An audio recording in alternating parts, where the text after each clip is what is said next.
तो 12 वर्ष तक नानक जी इधर उधर परमात्मा की महिमा का गुणगान करते रहे।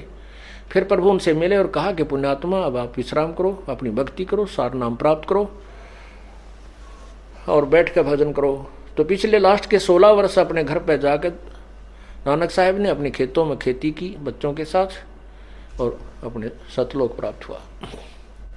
कहने का भाव यह है कि परमात्मा फिर उस प्यारी आत्मा को सतलोक, अपने यहाँ के मिनी सतलोक में ले जाते हैं।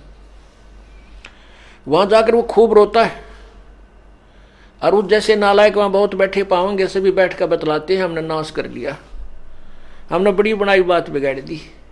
अब पता नहीं कौन से कलयुग में परमात्मा कब दया होगी या ना होगी, क्यों कलयुग के अंदर ये काल इतना सतर्क हो जाता है, नाना प्रकार के पंथ बना देता है, भिन्न भिन्न प्रकार के मजहब बनवा देता है, क्योंकि कोई एक दूसरे की बात को सुनकर प्रसन्न नहीं और आपस में लड़ाई झगड़े मार काट है और उसी अपनी अपनी अपनी सोच पर सभी आधारित रहते हैं।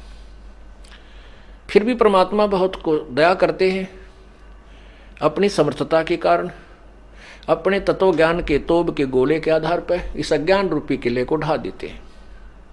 एक बार प्रत्येक कलयुग में अवश्य खत्म कर देते हैं और उस दाव में, उस अवसर में जो कोई मनुष्य जीवन प्राप्त है और वो पूर्ण संत की शरण में आके सच्ची भाव से अपना जीवन कल्याण करवा लेता, वो पार हो जाता है। अब ये बैन उठ चुका है।